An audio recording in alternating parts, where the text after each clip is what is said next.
Guys आज हम start करेंगे ऑप्टिकल आइसोमरिज्म। क्या स्टार्ट करेंगे? Optical isomerism. तो आइए सीधे क्वेश्चन में बात करते हैं बच्चों। आइए भाई साहब आइए। ऑप्टिकल मतलब होता है लाइट। हमने कल बताया था अगर पीपीएल लाइट, अगर कोई पीपीएल लाइट, थोड़ी सी बात कर दे, बाकी कल हम बात कर चुके हैं। मान लो ये पीपीएल लाइट है। कौन सी लाइट है? पीपीएल। पीपीएल बोले तो प्लेन पोलराइज लाइट किसी ऑर्गेनिक सोल्यूशन में, चूंकि अभी ऑर्गेनिक पढ़ रहे हैं, आप किसी भी सोल्यूशन में पास कर सकते हो। ऑर्गेनिक सोल्यूशन में पास कर दो, अगर उस सोल्यूशन में जो लाइट पास करे हो ना, अगर बेटा वो प्लेन पोलराइज हो जाए, मतलब घूम जाए, तो कंपाउंड क्या होगा? बोलो, ऑप्टिकली एक्टिव होगा। अगर वही लाइट सीधी चली जाए तो कंपाउंड क्या कहलाएगा? ऑप्टिकली इनएक्टिव कहलाएगा। Optically inactive. क्लियर हुआ? ये बात बेसिक हम आपको बता रहे हैं और बता चुके, ठीक है। अब देखो बेसिक कॉन्सेप्ट समझो ऑप्टिकल का। एक बिगेस्ट कॉन्सेप्ट सुनो बच्चों। एक्चुअली होता क्या है, ये तो प्रैक्टिकली ऑब्जर्वेशन हो गया। अगर कोई compound X Y Z nature में आपको जो भी कंपाउंड दिखे, जब नहीं कि ऑर्गेनिक ही कंपाउंड हो, आप साइंस की स्टूडेंट है ऐसे सीखो। अगर कोई कंपाउंड इक्वल पार्ट में कट जाए, सपोज करो मेरे पास अभी मेरे हाथ पे मोबाइल है, ये मोबाइल है, अगर मैं इस मोबाइल को कट करूंगा तो इक्वल पार्ट में कट जाएगा कि नहीं बच्चों? तो अगर कोई कंपाउंड इक्वल पार्ट में कट जाए तो वो ऑप्टिकली इनएक्टिव, और अगर कोई कंपाउंड इक्वल पार्ट में ना कटे, जैसे ये मेरा हाथ है, हाथ मतलब हथेली, हथेली, हाथ तो पूरा हो जाएगा, इतने पार्ट को हम क्या बोलेंगे? हथेली। अगर हम इसको कट करें ऐसा, समझ गए क्यों कट करें भाई? मतलब माना, तो अगर हम इसको ऐसे कट करें तो देखो इधर अंगूठा आएगा और इधर क्या आएगी? उंगली आएगी, है ना, जो भी चिंगी आएगी, है ना, जो भी, है ना। तो ये दोस्त इक्वल पार्ट में नहीं कटा, अर्थात हमारा जो हथेली है, नॉट हाथ, हथेली है, वो क्या है? ऑप्टिकली एक्टिव है। समझ गए? तो आप अपने आसपास की चीजों को भी देख लो, जो भैया इक्वल पार्ट में, जैसे मेरा पेन है, मार्कर है लिखने वाला, अगर हम इसको इक्वल पार्ट में कट करेंगे तो दो बराबर पार्ट में कट जाएगा, दो बराबर भागों में कट जाएगा। तो अगर कोई चीज इक्वल पार्ट में कट जाए तो बच्चों कंपाउंड क्या होगी? Optically inactive. और जो चीज इक्वल पार्ट में न कटे वो क्या हो जाएगा? Optically active. समझ गए? आपके पास देखो ये बॉटल है, ये बच्ची बॉटल है, ये इक्वल, अरे अरे मतलब हमको नहीं चाहिए, हम इसको महसूस करिए। अगर आप इसको ऐसे कट कर दिए तो दो बराबर भागों में कट गया ना। कापी है, बराबर भागों में कट गया। अब थोड़ा देखो पढ़ाई के मामले में जूता चप्पल, ये पैर और ये जूता चप्पल वगैरह एग्जाम्पल देना अच्छा नहीं है। अगर आप देखो जूते या चप्पल का जो शेप होता है, उसको अगर आप कट करोगे तो इक्वल पार्ट में कटेगा नहीं। समझ गए ना? अगर उसे आप बीच से कट करोगे तो इक्वल पार्ट में कटने वाला नहीं है। पर ये वाले एग्जाम्पल देना थोड़ा उचित नहीं लगते पढ़ाई की चीजों में। समझ गए ना? तो अर्थात हे बालक, कंक्लूजन ये है कि आपके आसपास या प्रकृति में, नेचर में जो भी कंपाउंड, जो भी यौगिक इक्वल पार्ट में कट जाएगा वो क्या कहलाएगा? Optically inactive. शाबाश, क्या बात है बच्चों। और जो इक्वल पार्ट में न कटे उसको क्या बोला जाएगा? Optically active.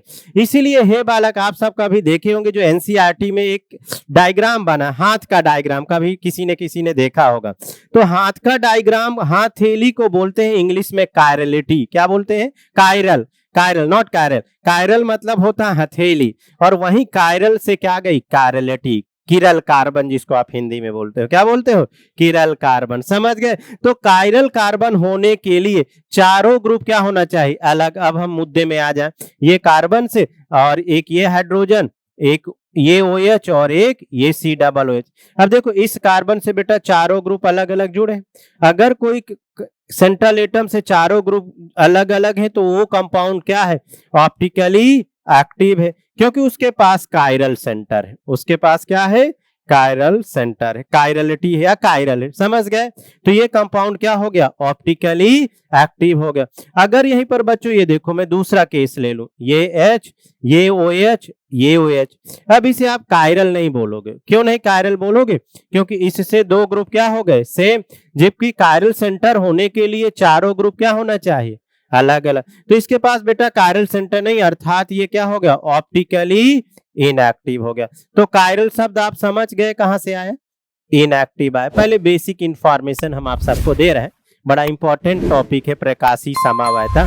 तो प्रकाशी का मतलब सब बच्चों के दिमाग में बैठ गया। अगर कोई यौगिक इक्वल पार्ट में कट रहा है तो वो ऑप्टिकली इनएक्टिव, और अगर इक्वल पार्ट में नहीं कट रहा है तो ऑप्टिकली एक्टिव। और यहीं से हथेली आई। हथेली का आप एनसीईआरटी किताब में डायग्राम देखे होंगे।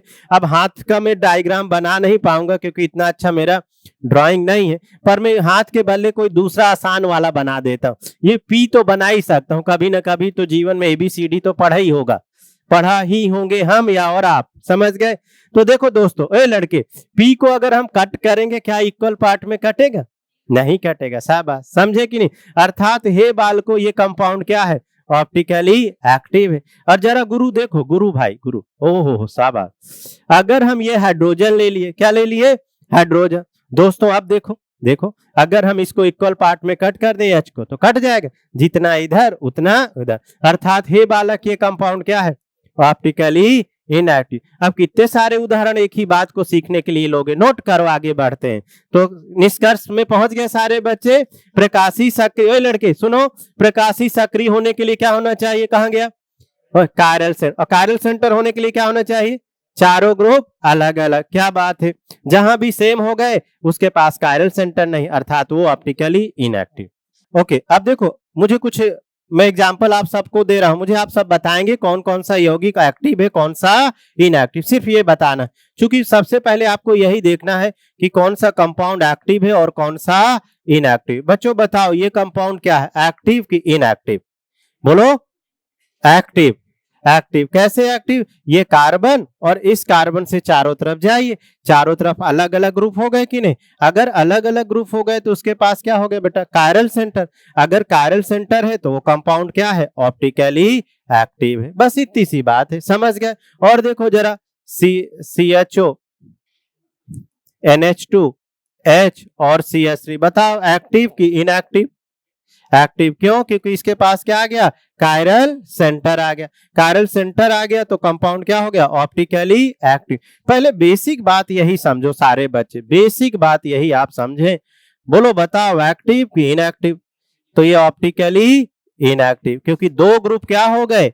सेम हो गए। ये दो ग्रुप सेम, जबकि चारों ग्रुप क्या होने चाहिए? अलग अलग। नोट करो फटाफट उदाहरण। बताओ बच्चों, एक्टिव कि इनएक्टिव? एक्टिव। क्यों एक्टिव? क्योंकि इसके पास क्या है? कायरल सेंटर है, जिसको आप किरल केंद्र से भी जानते हो, कायरल सेंटर है, ये कायरल सेंटर। अब बच्चों आगे कहानी हम धीरे धीरे आगे बढ़ा रहे हैं। अगर कोई कंपाउंड ऑप्टिकली एक्टिव है, धीरे से आगे बढ़ो बेटा, सीक्वेंस से धीरे धीरे सीखते जाओ। अगर कोई कंपाउंड ऑप्टिकली एक्टिव है तो उसका हम क्या ले सकते हैं? Mirror image. ध्यान देना, बहुत बढ़िया। हम उसका क्या लेते हैं? Mirror image. अब बच्चों मिरर इमेज में होता क्या है? राइट वाली चीजें किधर आती हैं? लेफ्ट में, और लेफ्ट वाली चीजें किधर आती हैं? राइट में। ये ले लिए। अब इस मिरर इमेज को, अरे शीशे के सामने रख दो। अरे आप लोग शीशा तो दिन में 10 बार नहीं 50 बार देखते होंगे। इस उम्र में बच्चे शीशा बहुत देखते हैं, बार बार घूम घाम के आए कहीं भी शीशे देखे, समझ गए ना? तो अब जब आप कभी शीशा देखते हो तो ये बात ध्यान, शीशे में तो आप चेहरे को देखते रहते हो, बाल वाल क्रिंग ब्रिंग करते रहते हो।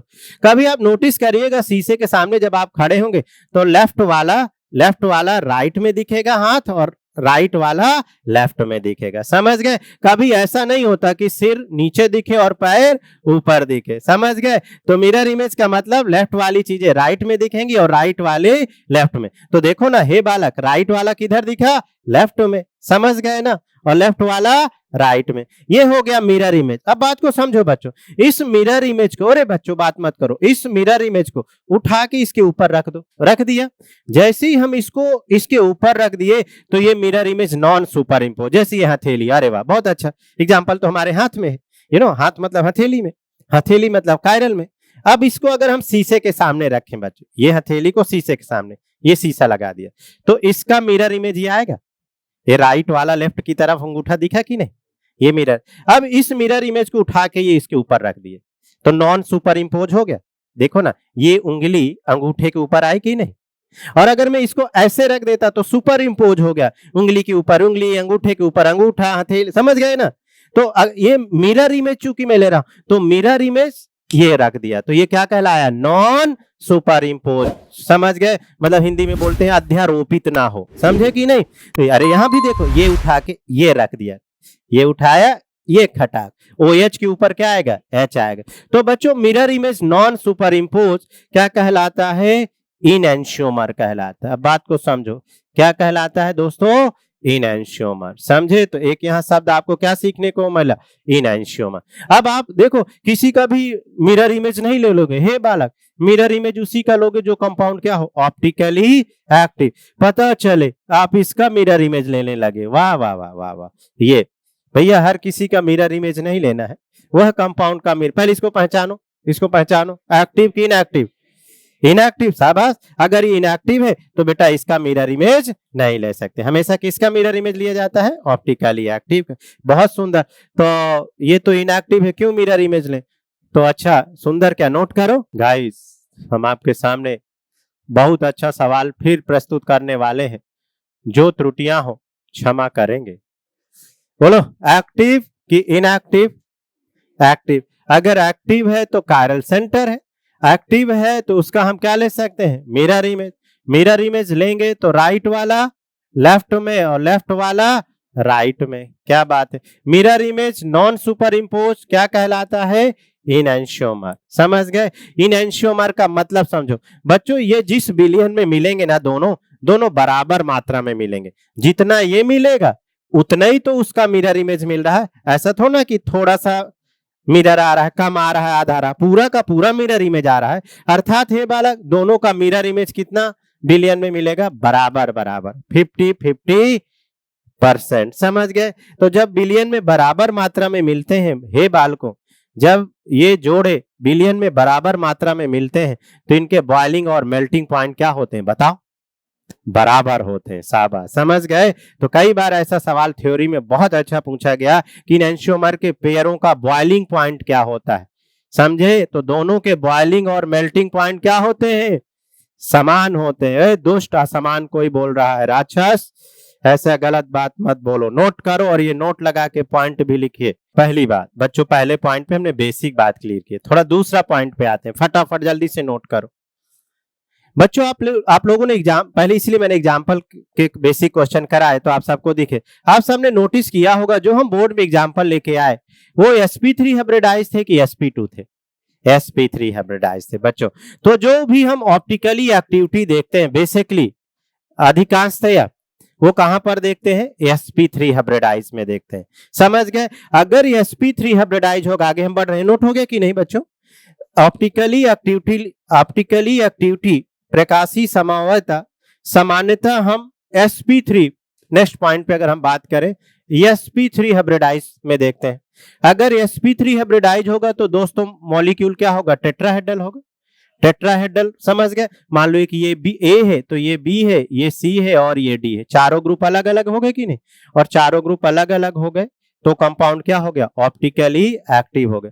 मान लो अगर हम कोई ऐसा मॉलिक्यूल ले लें बेटा कि वो sp2 हो, क्या हो जाए, sp2। अब जरा सोचो बालकों, सोचो, बहुत अच्छा पॉइंट है। मान लो ये बेंजीन ले लिया मैंने, ये बेंजीन ले लिया, बेंजीन डबल बॉन्ड से जुड़ी है और डबल बॉन्ड का मतलब क्या हुआ, sp2। अब इसमें मैं कोई ग्रुप जोड़ दूं, मान लो ये कोई ग्रुप जोड़ दिया XYZ, तो क्या ये कार्बन ऑप्टिकली एक्टिव हो गया, नहीं। अगर मॉलिक्यूल sp2 हाइब्रिडाइज हो गया तो sp2 का हाइब्रिडाइज का मतलब क्या हो जाएगा, ट्राइगोनल प्लेनर। और कोई चीज प्लेनर हो जाएगी ना तो बेटा जब उसमें पीपीएल लाइट पास करोगे ना तो सीधी चली जाएगी, और प्लेन पोलराइज लाइट अगर मुड़ी नहीं ना दोस्त तो कंपाउंड क्या कहलाएगा, ऑप्टिकली इनएक्टिव। और जबकि देखो टेट्राहेड्रल में क्या है, असममित यौगिक है, समतली तो है नहीं, प्लेनर तो है नहीं, ये अलग भी है, ये अलग है, ये अलग है। लाइट गई, ये लाइट आई, इस वाले ग्रुप से टकराई, ये टकराई, इसने धक्का मारा, इसे टकराई, दोनों अलग अलग ग्रुप है तो जब धक्का मारेगा तो लाइट ये घूम नहीं जाएगी। समझ गए? और मान लो ये वाह वाह वाह, ये टेट्राहेड्रल है, कितना बढ़िया बात हमको यहाँ महसूस हो रही है। ये छोटकी सी और ये और छोटकी सी, ये दो ग्रुप अलग अलग हो गए, पर ये दो ग्रुप हम क्या कर दिए, सेम कर दिए, ये दो ग्रुप सेम कर दिए और यहां से पीपीएल लाइट भेजे। महसूस करो, यहां महसूस करा रहा हूं मैं आपको। इस एक ये बिलियन है और एक ये बिलियन है, इसमें लाइट पास करा। अब देखो ये और ये ग्रुप एक जैसे हैं। अब अगर एक जैसे हैं बच्चों, जरा सोचो, इस ग्रुप के पास लाइट गई, ये पीपीएल लाइट गई लाइट, अब इससे लाइट टकराई तो इसने धक्का मारा, जैसे धक्का मारा तो लाइट फिर इससे टकराई, तो जितना इसने धक्का मारा उतना इसने मार दिया, तो नेट रिजल्टेंट नेट बल क्या हो गया, बराबर।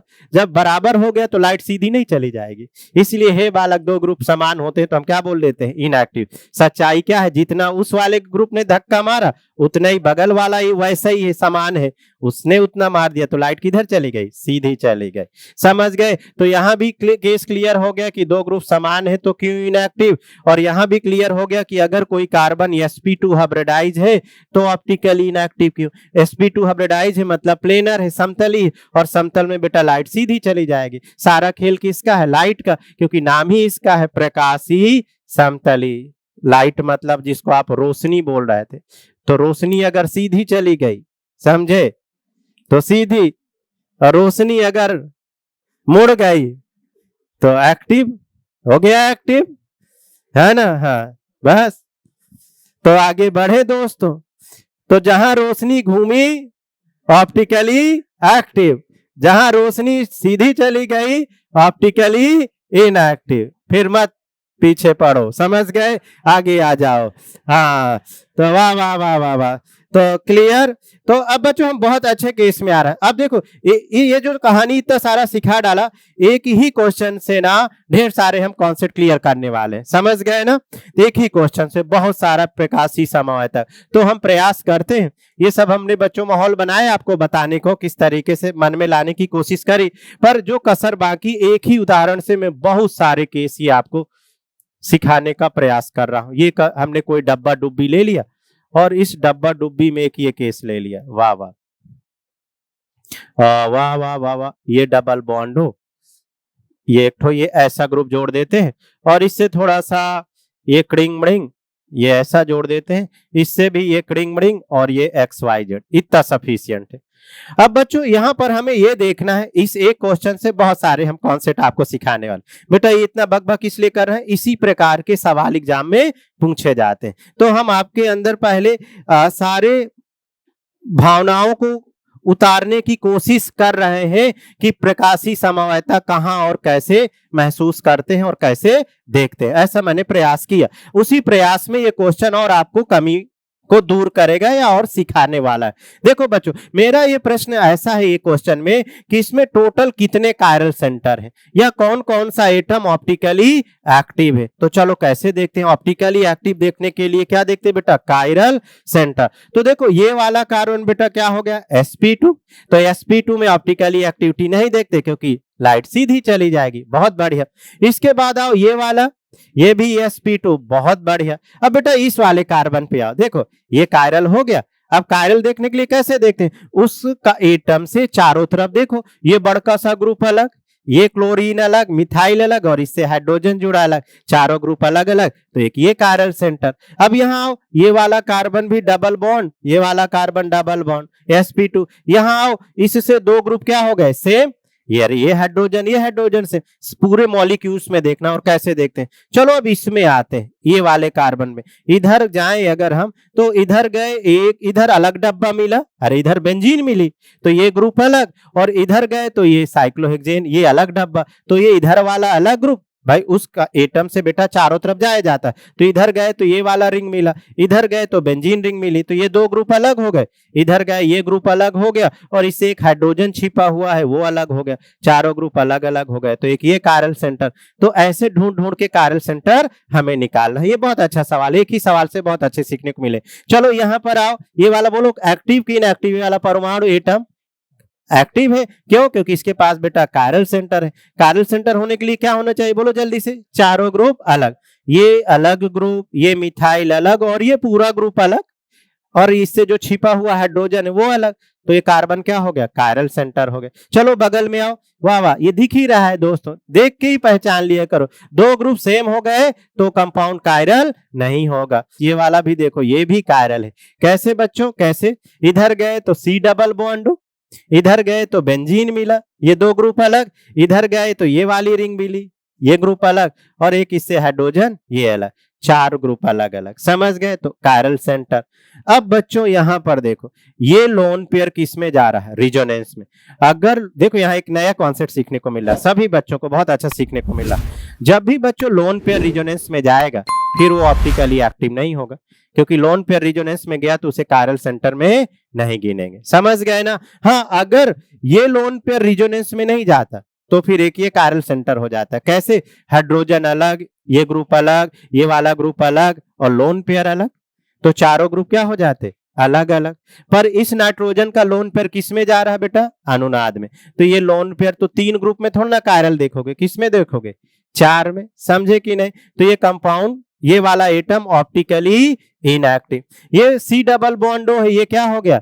sp2 हो गया। या ऐसे भी बोल सकते हो सर, लोन पेयर रिजोनेंस में चला गया तो 3 एटम, और 3 का मतलब क्या हो गया? sp2, और sp2 हो जाएगा त्रिकोणी समतली हो जाएगा, और समतली हो जाएगा तो लाइट सीधी चली जाए। अर्थात हे बालक, अगर अब हम आपसे पूछे कि find the total stereo isomer, find total stereo isomer, तो उसका सूत्र होता है 2 की पावर n, और जहां n बराबर कायरल सेंटर। तो जरा देखो कितने कायरल सेंटर आए, कितने ढूंढ निकाले?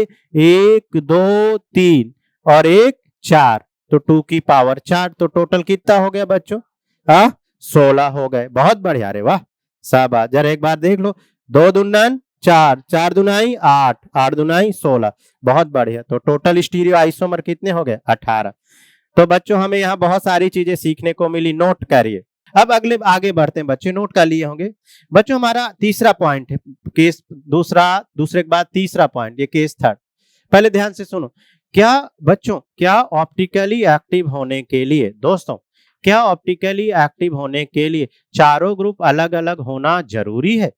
तो ऐसा बिल्कुल नहीं है। 99% हम यही क्वेश्चन टिक कर देते हैं या बोल देते हैं कि प्रकाशीय सक्रिय होने के लिए, ऑप्टिकली एक्टिव होने के लिए बच्चों चारों ग्रुप अलग अलग होना चाहिए। पर कुछ ऐसे केस हैं जिनमें चारों ग्रुप अलग होने के बावजूद भी वो ऑप्टिकली एक्टिव नहीं है। तो सब बच्चों में बड़ा एक्साइटमेंट होगा कि ऐसा वो कौन से केस हैं जिनमें चारों ग्रुप अलग होने के बाद भी ऑप्टिकली वो इनएक्टिव है। तो आइए उसको देखते हैं बच्चों, कौन से ऐसे ग्रुप हैं जहां पर चारों ग्रुप अलग होने के बाद भी वो कंपाउंड ऑप्टिकली इनएक्टिव है।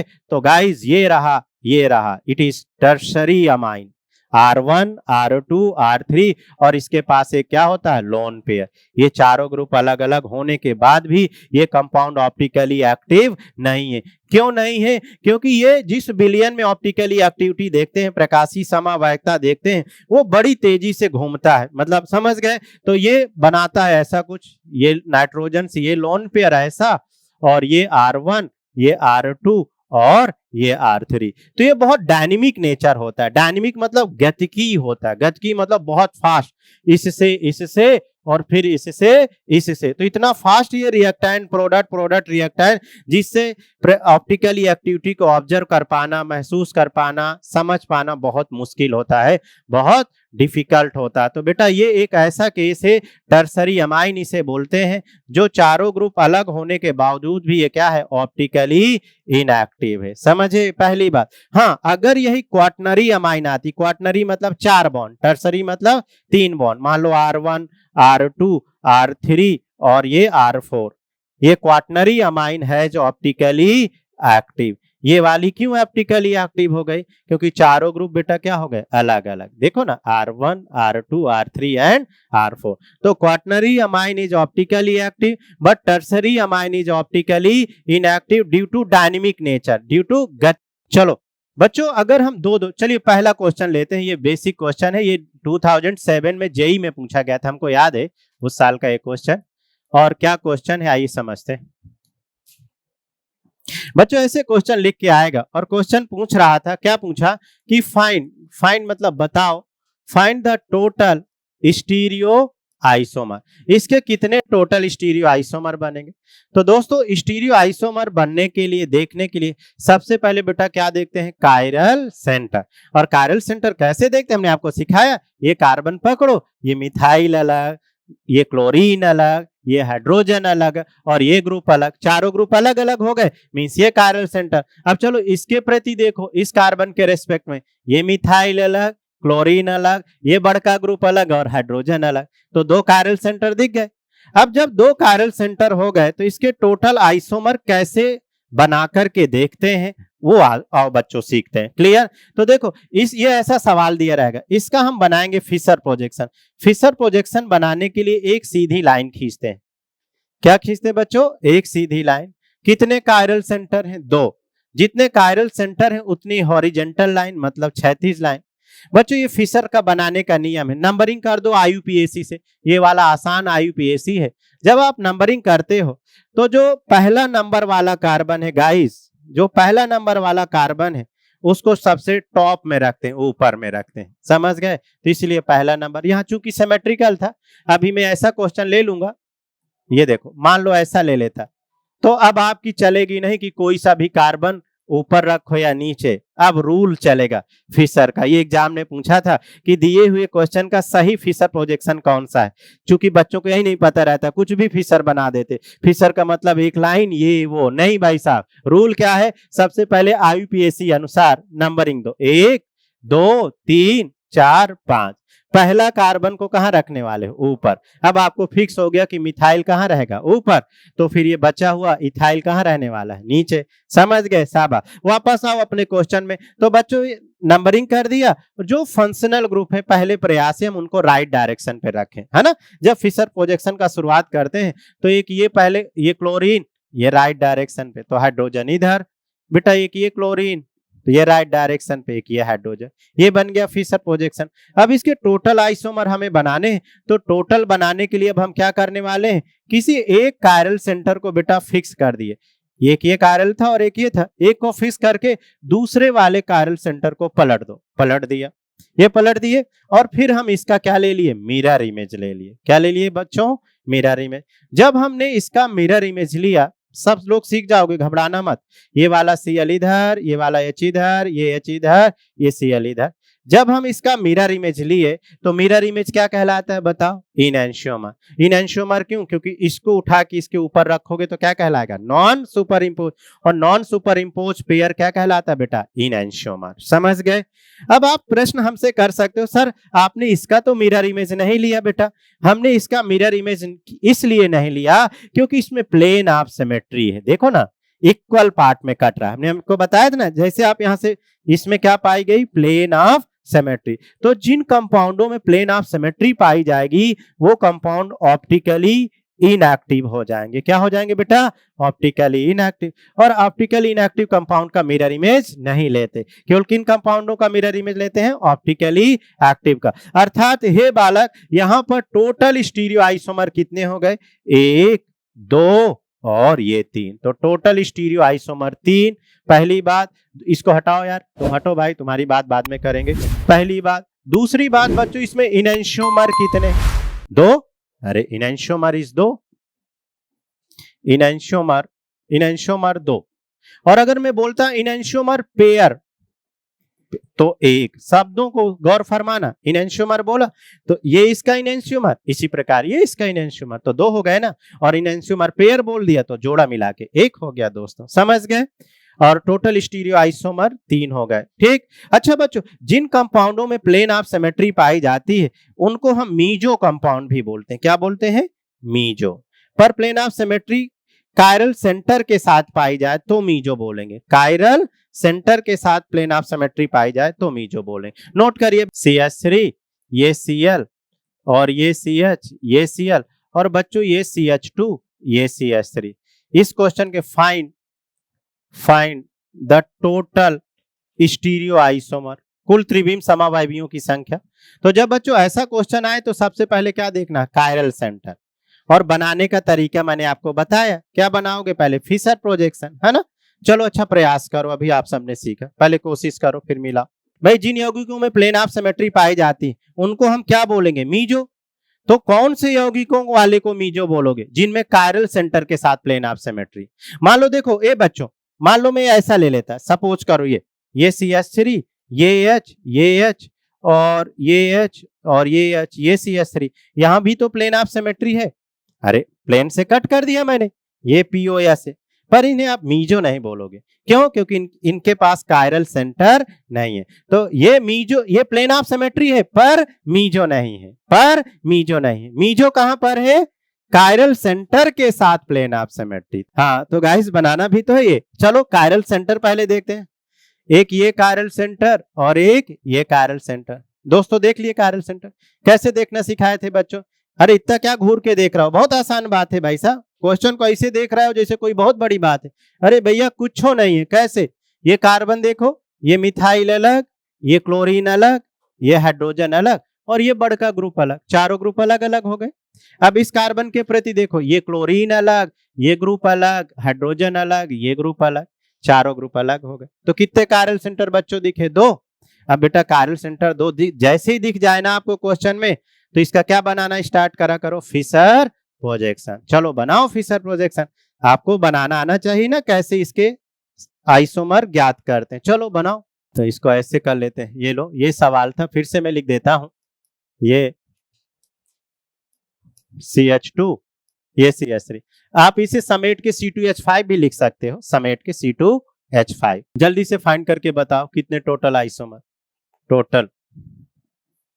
टोटल स्टीरियो आइसोमर, पहली बात। दूसरी बात, इनैंशियोमर बताओ। फिर तीसरी बात, इनैंशियोमर पेयर बताओ। सब इतनी बात तो फाइंड करो। 1, ये 2, ये 3 और ये 4। समझ गए? हमने आपको बताया कि जो पहला नंबर वाला कार्बन उसे टॉप में रखो। उसे किस में रखोगे? टॉप में। रखिए रखिए, बनाइए। आप भी बनाओ, हम भी बना रहे हैं। बोर्ड में मत देखिए, अपने से बनाओ। ये CH3 functional group right direction पे, ये कायरल सेंटर ये राइट डायरेक्शन में। इसको हमने समेट के लिख लिया C2H5। एक ये कायरल और एक ये कायरल, 2 कायरल हो गए। अब हम इसमें चेक कर लेते हैं क्या प्लेन ऑफ सिमेट्री है। क्या बच्चों इसमें प्लेन ऑफ सिमेट्री है? बोलो। नहीं है। अरे नहीं, ओवरऑल मॉलिक्यूल में आपने सीधे सीधे देख लिया कि ये क्लोरीन और ये क्लोरीन, पूरे मॉलिक्यूल। जब ऐसे आप इसे कट किए तो ऊपर मिथाइल है और नीचे इथाइल है। तो ये ध्यान देना, यहाँ यहाँ सेम हो सकता है पर यहाँ यहाँ अलग अलग है। तो ओवरऑल मॉलिक्यूल्स में प्लेन ऑफ सिमेट्री देखना। तो यहाँ बच्चों POS नहीं है, तो यहाँ पर POS नहीं है। अगर POS नहीं है तो फिर उसका हम क्या ले सकते हैं? मिरर इमेज ले सकते हैं। तो there is no plane of symmetry दोस्तों। ये तो राइट वाला लेफ्ट में, राइट वाला लेफ्ट में, लेफ्ट वाला राइट में। ये फर्स्ट, ये सेकंड। हाँ बच्चों को दिखने लगा। ये कायरल सेंटर फिक्स करके एक को पलटना था बच्चों, किसी एक को फिक्स करिए। ये बनाने का बेटा तरीका होता है, किसी एक को फिक्स कर दीजिए। ये कायरल सेंटर, नीचे वाले को पलट दिया और फिर इसका क्या ले लिया? Mirror, mirror image. तो ये CH3, ये C2H5, ये Cl, ये H और ये H, ये Cl, ये बन गया। ये फर्स्ट, ये थर्ड और ये फोर्थ। समझ गए बच्चों? तो टोटल स्टीरियो आइसोमर कितने आ गए? 4 आ गए। समझे? नोट करिए। और देखते हैं इनैंशियोमर कितने आ गए? इनैंशियोमर 2 नहीं 4 भाई साहब, 4। ये इसका इनैंशियोमर, ये इसका इनैंशियोमर, ये इसका इनैंशियोमर, ये इसका इनैंशियोमर। तो टोटल 4 इनैंशियोमर। इनैंशियोमर पेयर बोलता, जोड़ा बोलता। तो एक ये जोड़ा और एक ये जोड़ा, तो पेयर बेटा 2 हो गए। ठहरो, एक साथ नोट करना। एक इसमें एक नया टर्म्स और हम जोड़ने वाले हैं। धीरे धीरे हम आगे बढ़ रहे हैं, सब चीजें एक साथ नहीं ला रहे हैं, धीरे धीरे आपको प्रयास कर रहे हैं सिखाने का। बच्चों इसमें एक टर्म्स और है, डायस्टीरियोमर। क्या? डायस्टीरियोमर। तो इसमें कितने डायस्टीरियोमर के पेयर है? डायस्टीरियोमर। अब बच्चों ये डायस्टीरियोमर होते क्या है? जो एक दूसरे के मिरर इमेज ना हो वो क्या कहलाते हैं? डायस्टीरियोमर। सीधी सी बात, जो कंपाउंड एक दूसरे के मिरर इमेज ना हो वो क्या कहलाते हैं? डायस्टीरियोमर। तो चलो आप हमारे साथ डायस्टीरियोमर देखना सीखो सारे बच्चे। फर्स्ट क्या थर्ड का मिरर इमेज है? नहीं। अरे फर्स्ट सेकंड का मिरर इमेज है बाबा, फर्स्ट थर्ड का मिरर इमेज नहीं है। तो यहां पर एक फर्स्ट एंड थर्ड क्या आ गया? डायस्टीरियोमर। ये डायस्टीरियोमर। क्लियर? अब सेकंड और थर्ड देखो जरा दोस्तों, क्या सेकंड थर्ड मिरर इमेज है? सेकंड एंड थर्ड बिल्कुल मिरर इमेज नहीं, तो एक ये डायस्टीरियोमर आ गया।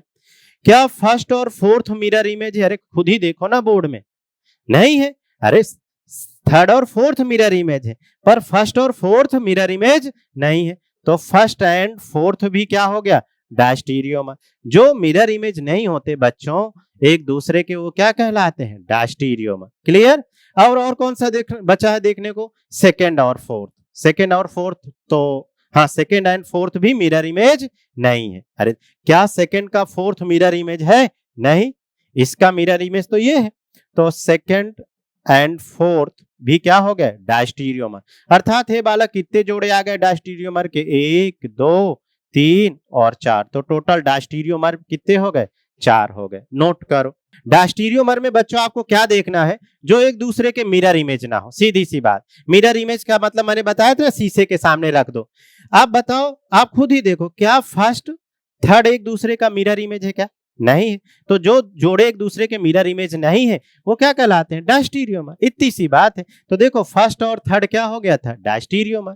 और अब आप खुद और देखने की आदत बनाओ, क्या सेकंड का थर्ड मिरर इमेज है क्या, अरे बिल्कुल नहीं। सेकंड का तो मिरर इमेज फर्स्ट है ना। अरे मैंने किसका, सेकंड और फर्स्ट एक दूसरे के मिरर इमेज है। तो सेकंड का थर्ड देख लो, खुद ही मिरर इमेज नहीं। और कैसे मिरर इमेज नहीं, इसमें 2 सीएल राइट साइड में और इसमें खुद देखो बेटा, एक सीएल राइट और एक सीएल लेफ्ट में है। तो ये मिरर इमेज हुए क्या, नहीं हुए। तो जो एक दूसरे के मिरर इमेज नहीं होते वो डायस्टीरियोमर होते हैं। तो काहे आप परेशान हो रहे हैं, अब क्लियर हो गया ना डायस्टीरियोमर।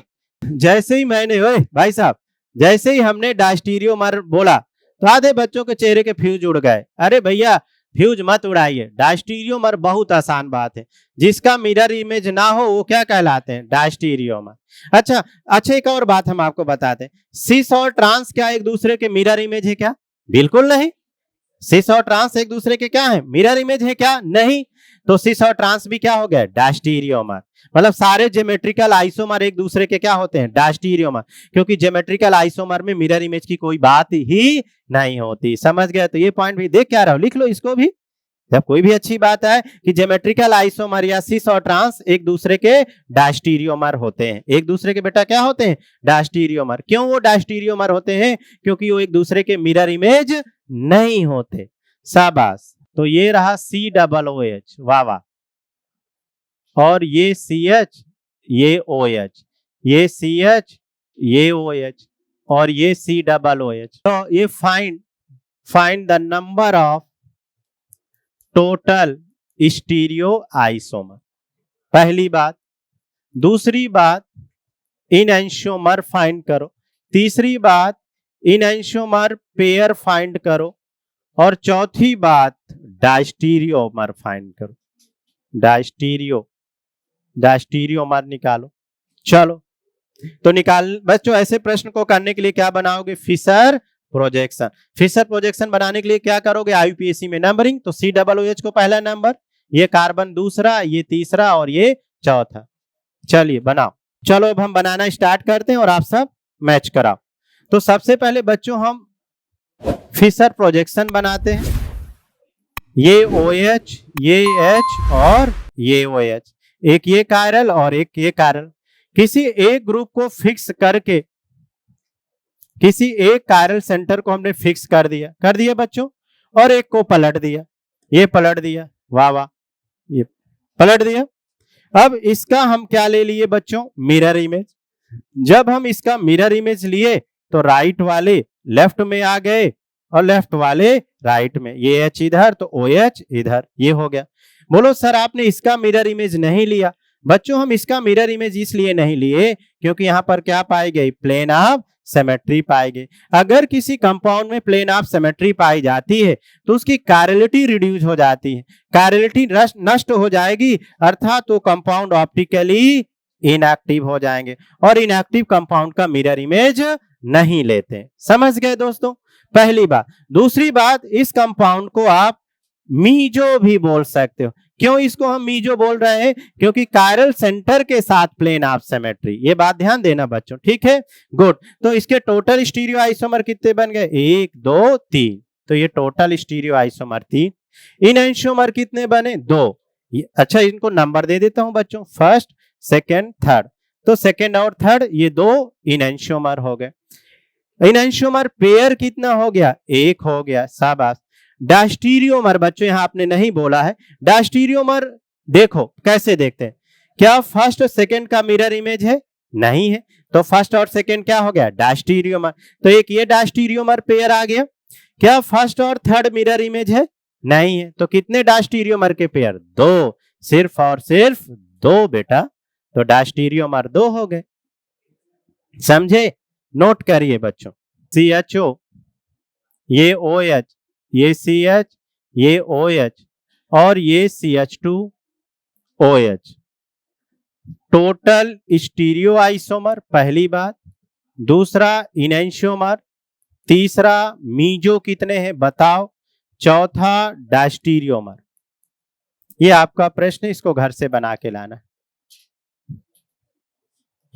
ये होमवर्क लिख लो, होमवर्क। और अगली क्लास में हम बच्चों मिलेंगे, हेडिंग डाल लो R और S, R और S।